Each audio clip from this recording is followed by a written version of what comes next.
Karl Marx, A Guerra Civil na França, Editorial Bom Tempo, edição 2011. Capítulo A Guerra Civil na França, primeiro rascunho, o Governo de Defesa.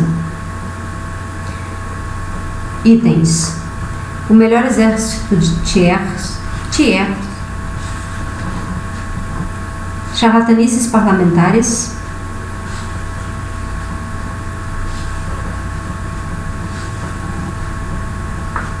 que vai da página 97 a 108. O melhor exército de Thiers. Mesmo antes de se tornar um estadista, o Sr. Thiers já havia provado seus poderes de mentiroso como historiador. Mas a vaidade tão característica dos homens nanicos dessa vez o conduziu aos píncaros do ridículo. Seu exército da ordem, os restos da soldadesca, nota da tradução, soldadesca, bonapartista, recentemente reimportados, graças a Bismarck, das prisões prussianas, os suavos pontifícios, nota da tradução, ver nota na página 68, já lida.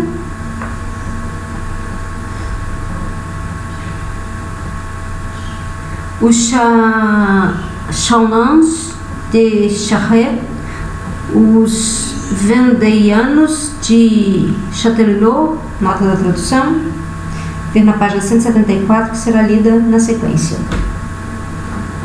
Os municipais de Valentin, nota 6, polícia militarizada de Paris, que depois da Revolução de junho de 1830 foi empregada para a repressão dos levantes populares, sob o comando do prefeito de polícia Louis Ernest Valentin. Essa guarda transformou-se na principal tropa do exército de Versailles. Os ex-sergents de ville de Piètre e os gendarmes corsos de Valentin, que sob os ex-sergents de ville de Louis Bonaparte eram apenas os espiões do exército, mas que sob o Sr. Thiers formavam a sua fina flor guerreira. Isso tudo sob a supervisão de Mouchard, com distintivos de ombro e sob o comando dos fugitivos marechais dezembristas, que não tinham nenhuma honra a perder. A essa súcia multicolorida, canhestra e abjeta, o Sr. Thiers chama de o melhor exército que a França jamais possuiu. Se ele ainda permite que os prussianos se instalem em Saint-Denis, é apenas para assustá-los com a visão do melhor exército de Versailles. Thiers. Pequenas malandragens estatais. Eterno insinuador de intrigas parlamentares, o Sr. Thiers nunca foi mais do que um jornalista capaz e um hábil esgrimista de palavras, um mestre da malandragem parlamentar, um virtuoso do perjúrio, um artífice em todos os pequenos estratagemas, baixas perfídias e armadilhas sutis da guerra partidária parlamentar. Esse gnomo deformado só encantou a burguesia francesa durante a primeira metade deste século por ser ele a mais verdadeira expressão intelectual de sua própria corrupção de classe, quando nas fileiras da oposição não se cansava de repetir seu velho sermão sobre as libertés nécessaires, apenas para eliminá-las quando no poder. Uma vez fora do ministério, ameaçava a Europa com a espada da França. E quais foram, na realidade, suas atividades diplomáticas? Engolir em 1841 a humilhação do Tratado de Londres, nota 7. Após o fracasso da política francesa no Oriente Próximo, o governo da França conseguiu negociar a participação do país na Convenção de Londres de 1841, que determinava o fechamento dos estreitos do Mar Negro para a navegação de todo navio de guerra estrangeiro em tempos de paz. Essa convenção foi assinada em 13 de julho de 1841 pelos representantes da Rússia, Inglaterra, França, Áustria e Prússia, por um lado, e Turquia por outro, nota MIA.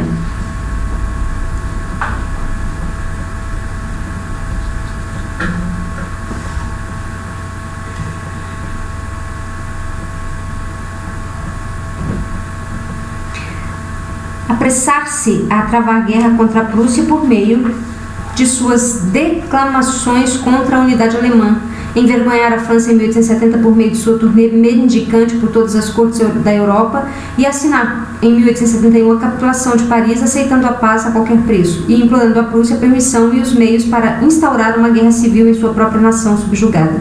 É certo que para um homem desse feitio, as forças subterrâneas da sociedade moderna tinham de permanecer desconhecidas, mas ele falhava em compreender mesmo as mudanças mais palpáveis em sua superfície.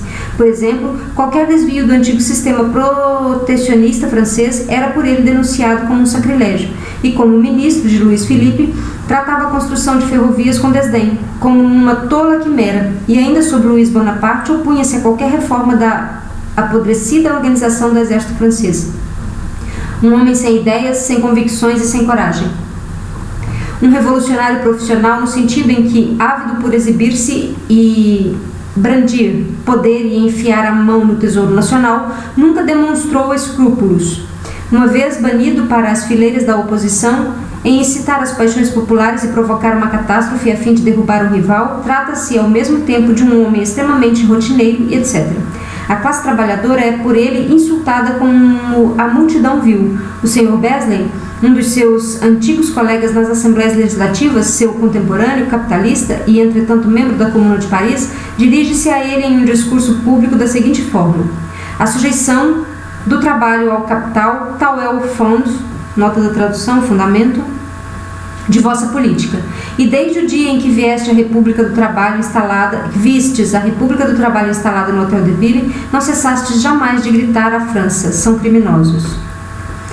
Não admira que o Sr. Thiers, por meio de seu ministro do Interior, Ernest Picard, tenha dado ordens para impedir a comunicação da Associação Internacional com Paris. Reunião da Assembleia, 28 de março. Circular de Thiers aos prefeitos e subprefeitos. Nota da tradução, texto em francês. Os bons operários, tão numerosos em comparação com os maus, deveriam saber que, se o pão foge mais uma vez de sua boca, os culpados disso são os membros da Internacional, os tiranos do trabalho, do qual fingem ser os libertadores. Sem a Internacional. Agora a história do dinheiro.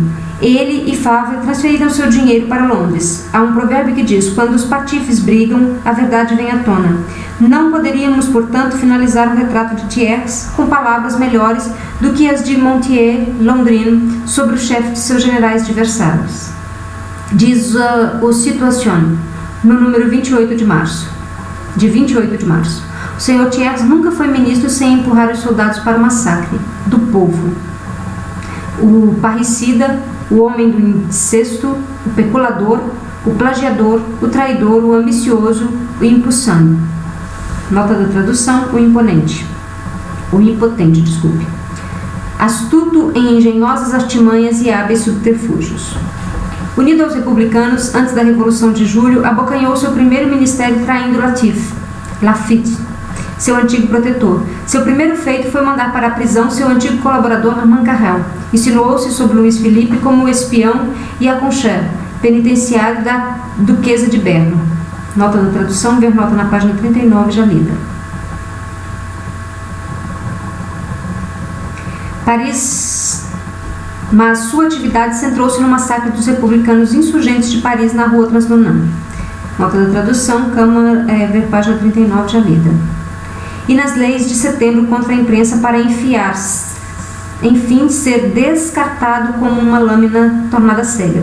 Depois de plantar intrigas para voltar ao poder em 1840, planejou as fortificações de Paris, às quais se opunha como um atentado à liberdade de Paris. O Partido Democrático inteiro, com exceção dos republicanos burgueses do National, Thiers respondeu aos seus protestos do alto da tribuna da Chambre des Députés, Câmara dos Deputados, nota da tradução, como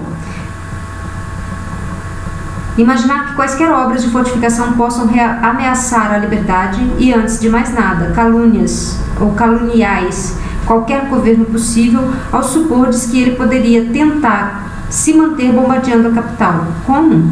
Depois de ter explodido com suas bombas a cúpula dos Inválidos ou o Panteão, depois de ter inundado com seu fogo os lares de vossas famílias, ele se apresentaria a vós para vos pedir a confirmação de sua existência.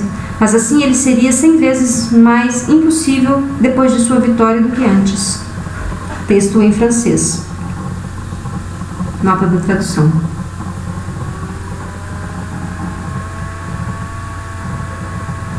De fato, nem o governo de Luís Filipe, nem aquele da regência bonapartista ousaram afastar-se de Paris e bombardeá-lo. Esse emprego das fortificações estava reservado ao Sr. Thiers, seu planejador original. Quando o rei Bomba de Nápoles, nota da tradução, ver nota 10, página 40 já lida, bombardeou Palermo, em janeiro de 1848, o Sr. Thiers voltou a declarar na Câmara dos Deputados, cita: "Sabeis, senhores, o que está acontecendo em Palermo. Todos vós, vos comoveis com horror ao ouvir que uma grande cidade foi bombardeada por 48 horas seguidas. Por quem? Tratava-se de um inimigo estrangeiro exercendo os direitos de guerra? Não, senhores, ela foi bombardeada pelo seu próprio governo. E por quê? Porque a desafortunada cidade reivindicou seus direitos.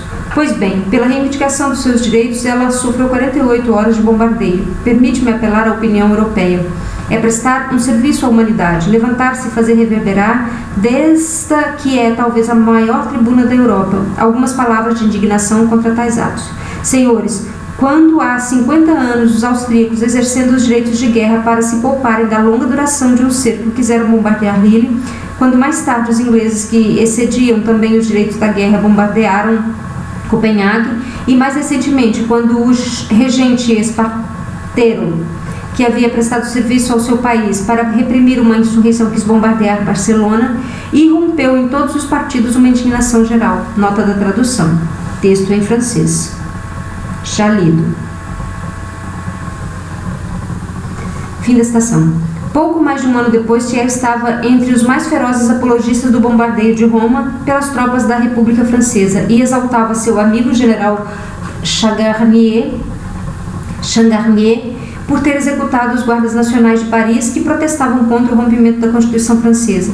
Poucos dias antes da Revolução de Fevereiro de 1848, irritado com o longo exílio de cargos a que Guizot o havia condenado e farejando a comoção crescente das massas, que assim ele esperava, o permitiria desalojar seu rival e impor-se a Luís Filipe, Thiers exclamou na Câmara dos Deputados.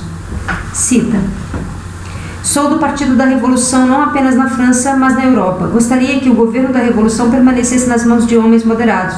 Mas se esse governo cair nas mãos de espíritos ardentes, mesmo nas mãos de radicais, nem por isso desertarei de minha causa. Serei sempre do Partido da Revolução." Nota da tradução, texto em francês. Fim da citação. Nos primeiros dias após a explosão de fevereiro, ele desencadeou ou escondeu-se ansiosamente, mas os operários de Paris o desprezavam demais para guardar ódio por ele. Com sua notória covardia, que fez Armand Carrel responder à sua jactância de que ele um dia morreria às margens do Reno, com as seguintes palavras: "Tu morrerás na sarjeta", não ousou desempenhar um papel no palco público antes que as forças populares fossem esmagadas pelo massacre dos insurgentes de junho. Ele confinou-se primeiro à direção secreta da conspiração da reunião da Rue de Poitiers, que resultou na restauração do Império, até que o palco estivesse suficientemente livre para que ele pudesse voltar à cena. Durante o cerco de Paris, a pergunta se a cidade estava prestes a capitular, Jules Favre respondeu que, para se poder falar em capitulação, era necessário o bombardeio de Paris. Isso explica seus protestos melodramáticos contra o bombardeio prussiano, a indicar que este era um bombardeio de mentira, ao passo que o bombardeio de Thiers era uma dura realidade. Charlatanices parlamentares. Ele está há 40 anos em cartaz. Nunca propôs sequer uma medida útil em qualquer departamento, seja de Estado, seja da vida. Vão, cético, epicurista, nunca escreveu ou falou em prol de alguma coisa. E, a seus olhos, as próprias coisas são meros pretextos para o emprego de sua pena ou sua língua. Com exceção de sua sede por cargos, pilhagem e exibicionismo, nele não há nada de real, nem mesmo seu chauvinismo.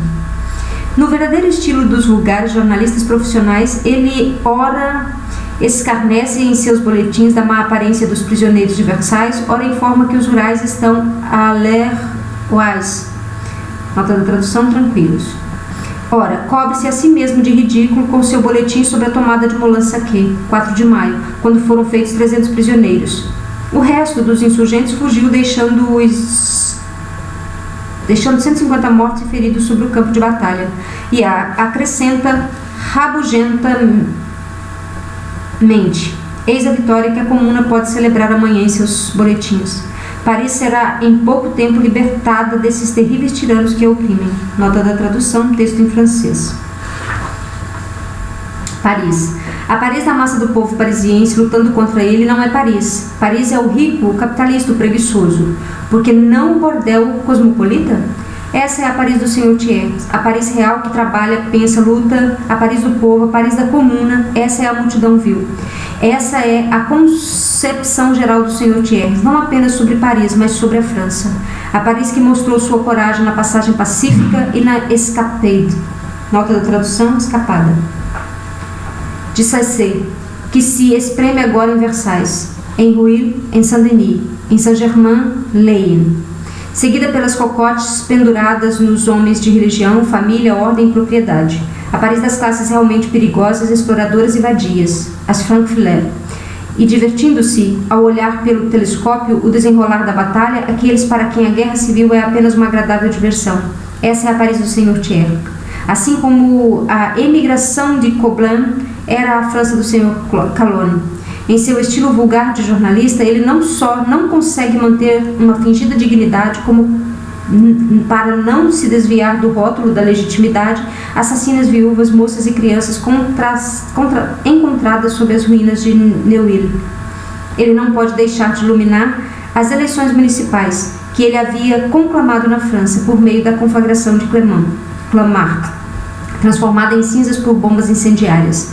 Os historiadores de Roma pintam o retrato de Nero contando-nos que os monstros se ufanavam de ser versista e comediante, mas ponham no poder um mero jornalista profissional e charlatão parlamentar como Thiers e ele será mais neroniano do que Nero.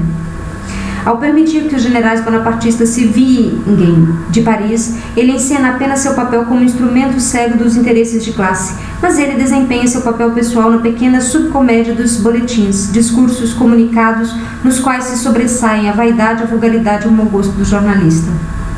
Ele compara a si mesmo com Lincoln e os parisienses com os escravocratas do Sul. Os sulistas lutavam pela escravização do trabalho e por separar-se territorialmente dos Estados Unidos. Paris luta pela emancipação do trabalho e por separar-se do poder dos parasitas do Estado de Thiers, dos pretendentes a escravocratas da França. Em seu discurso aos Maillets, podeis confiar em minha palavra, a qual jamais faltei. Nota da tradução, texto em francês. Essa Assembleia é uma das mais liberais que a França já instituiu. Nota da tradução, texto em francês, já citado. Ele salvará a República, contanto que a ordem e o trabalho não estejam constantemente ameaçados por aqueles que se pretendem os guardiões particulares da segurança da República. Texto em francês já citado, nota da tradução. Na sessão de 27 de abril da Assembleia, disse que a Assembleia é mais liberal do que ele mesmo. Nota da tradução, já citada, texto em francês. Ele, cujo trunfo retórico foi sempre a denúncia dos Tratados de Viena, nota 8. Marx refere-se ao documento diplomático ou aos documentos diplomáticos que fixaram a situação da Europa depois das guerras napoleônicas. Os Tratados de Viena, resultado do Congresso de Viena de 1814 a 1815, foram acordados entre os estados que tomaram parte nas guerras napoleônicas. Os Tratados de Paz de Paris foram acertados de 30 de maio de 1814 a 20 de novembro de 1815, entre a França e os principais membros da Sexta e Sétima Coalizão anti-francesa, Rússia, Inglaterra, Áustria e Prússia. Nos termos desses tratados, a França perdia todos os territórios que havia conquistado entre 1790 e 1814. As fronteiras de 1790 deviam ser restabelecidas e os aliados podiam manter a ocupação das fortalezas francesas situadas nas fronteiras até 1818. Nota NIA.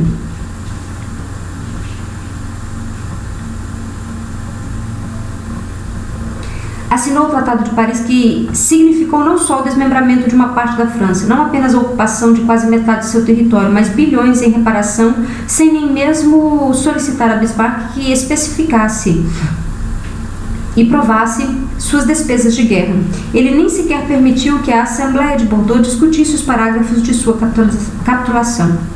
Ele, que a vida inteira censurou os Bourbons por estes terem retornado na retaguarda dos exércitos estrangeiros e por seu comportamento indigno para com os aliados que ocuparam a França após a conclusão da paz, pediu a Bismarck apenas uma concessão no tratado: 40.000 homens para submeter Paris, como Bismarck afirmou na Dieta. Paris estava protegida por sua Guarda Nacional contra toda tentativa de ameaça interna e agressão estrangeira. Mas a capitulação de Paris ao estrangeiro Thiers acrescentou a capitulação de Paris a ele mesmo e seus secazes. Essa cláusula era a cláusula para a guerra civil. Tal guerra foi iniciada por ele não só com a passiva permissão da Prússia, mas pelas facilidades que ela lhe arranjou, pelas tropas francesas prisioneiras que ela generosamente despachou para ele dos calabouços alemães. Em seus boletins, em seus discursos e nos discursos de Febvre, na Assembleia, ele rasteja na poeira diante da Prússia e ameaça Paris todo santo dia com sua intervenção, depois de ter fracassado em consegui-lo. Como declarou o próprio Bismarck, os Bourbons eram uma dignidade em pessoa, se comparados a esse charlatão, esse grande apóstolo do chauvinismo. Depois do colapso da Prússia, Paz de Tilsit, 1807, seu governo sentiu que só poderia salvar a si mesmo e a nação por uma grande regeneração social. Ele naturalizou na Prússia, em pequena escala, dentro dos limites de uma monarquia feudal, os resultados da Revolução Francesa, liberou os camponeses, etc. Nota da tradução. Após a derrota da Prússia em 1806 na guerra contra Napoleão, uma série de reformas foram implementadas ali nos anos de 1807 a 1811. Uma reforma agrária aboliu a servidão dos camponeses e a Ordem dos Municípios de 1808 introduziu uma limitada autonomia das administrações locais. O exército e as mais altas autoridades administrativas foram reorganizadas e o livre comércio foi proclamado. Após a derrota da Crimeia, nota 9, na Rússia, após a derrota da Crimeia em 1853 e 1856, foram introduzidas as seguintes reformas: a reforma dos camponeses de 1861, que aboliu a servidão da reforma do Zemstvo de 1864, a reforma das municipalidades de 1870, o novo ordenamento judiciário de 1864 e a reforma do sistema financeiro segundo Nia. Que apesar de a Rússia ter salvo sua honra com a defesa de Sebastopol e deslumbrado o estrangeiro com seus triunfos diplomáticos em Paris, escancarou internamente a podridão do seu sistema social e administrativo. Seu governo emancipou os servos e reformou todo o sistema administrativo e judicial. Em ambos os países, a usada reforma social foi barrada e limitada em seu alcance por ter sido outorgada pela coroa ao invés de ser conquistada pelo povo.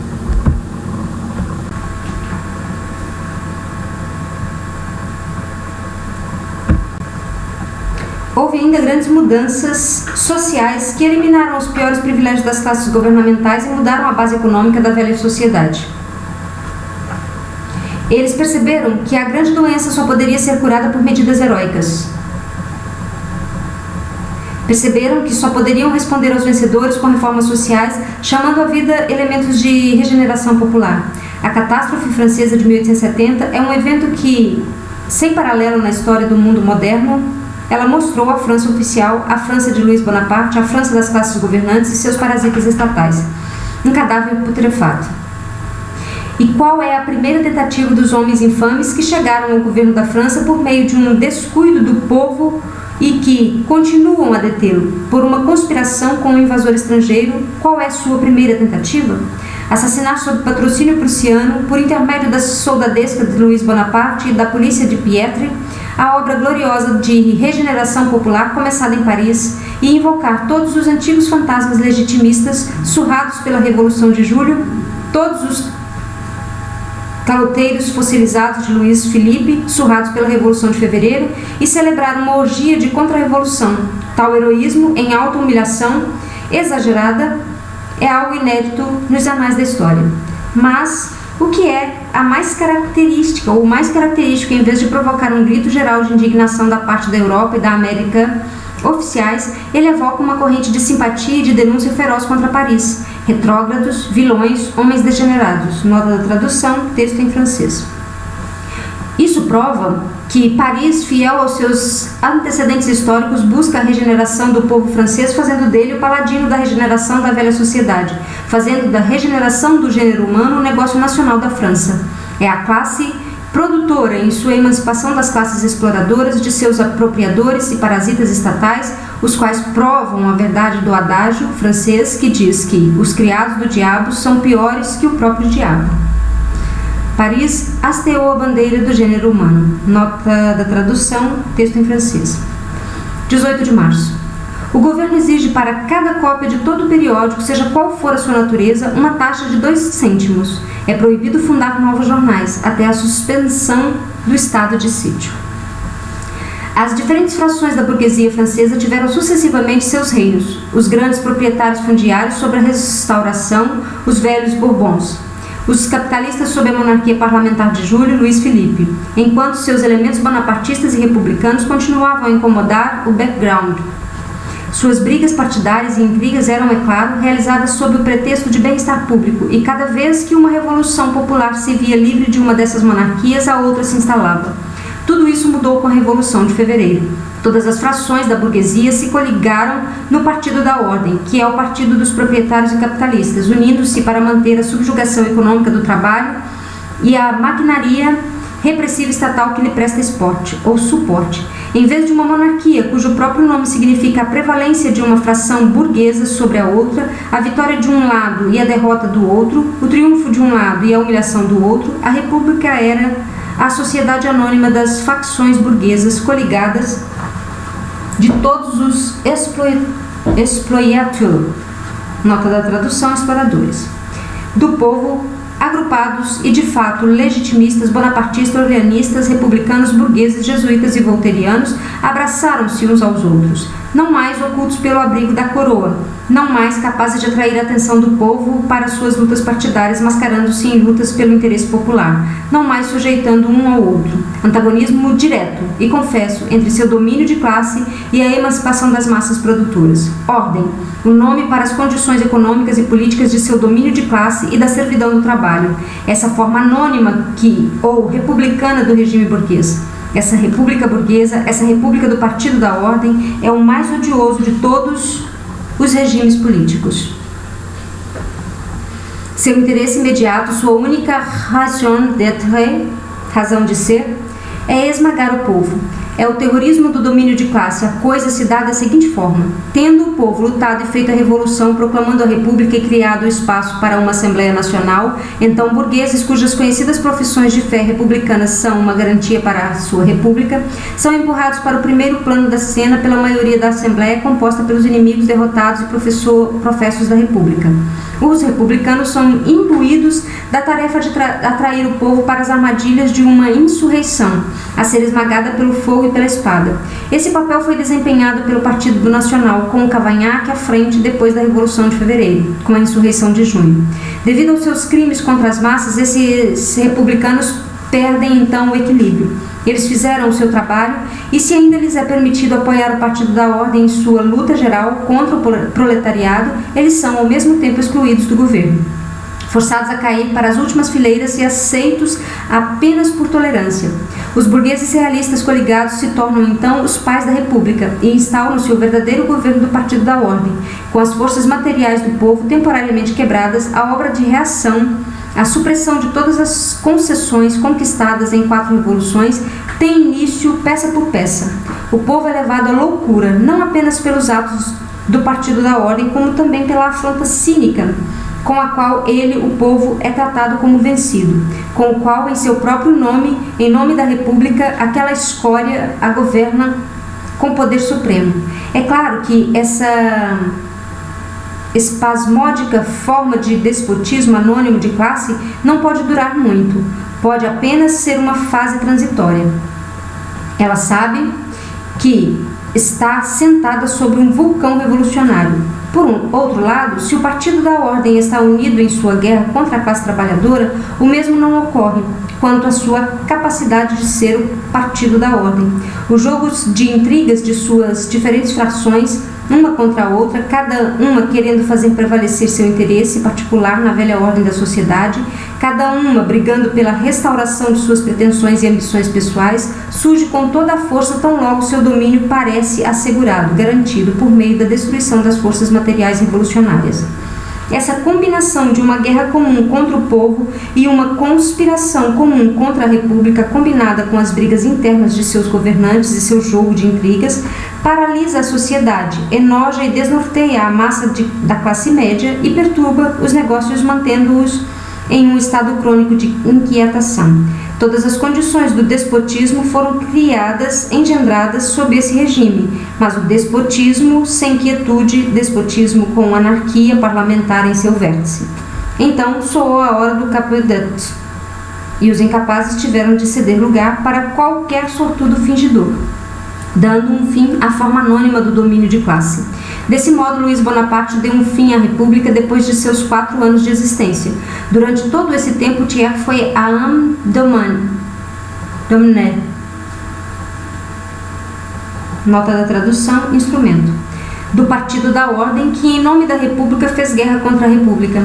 Uma guerra de classe contra o povo e que em realidade criou o Império.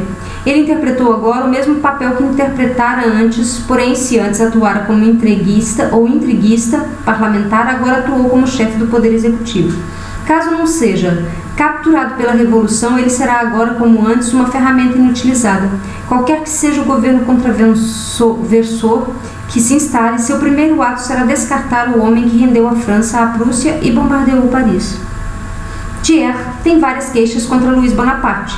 Este o usou como uma ferramenta e um dupé, ou simplório, nota da tradução. Aterrorizou, abalou seus nervos com sua prisão após o capedut. Ele o anulou ao derrubar o regime parlamentar, o único no qual um mero parasita estatal como Thiers, um mero falador, pode desempenhar algum papel.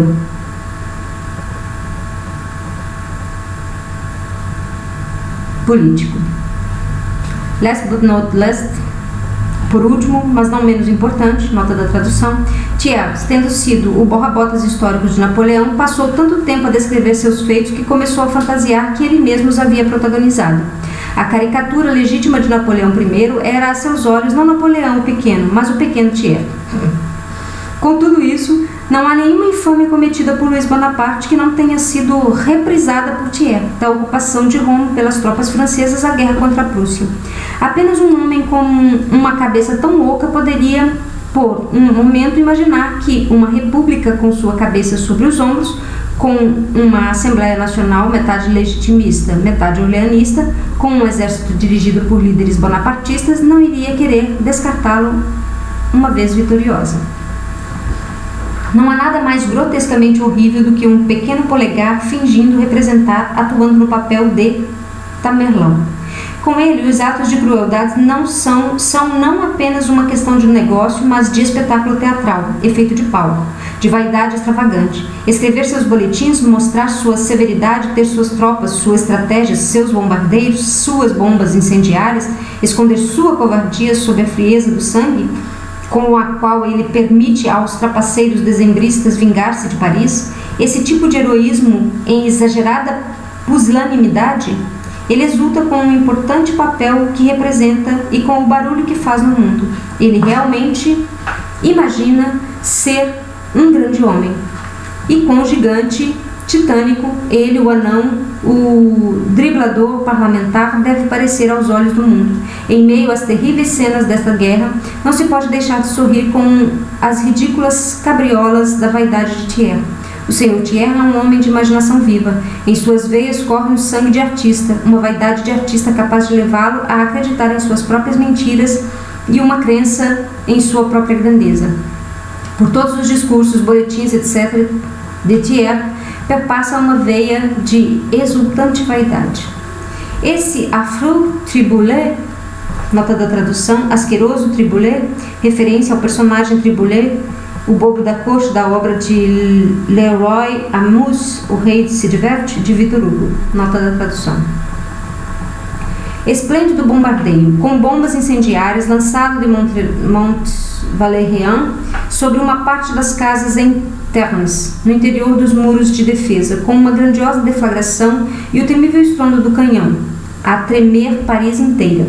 bombas propositadamente lançadas sobre terras e quarteirões dos Champs-Élysées, bombas explosivas, bombas incendiárias. A leitura dos próximos itens se dá da página 108 a 116. Obrigada pela companhia. Até lá.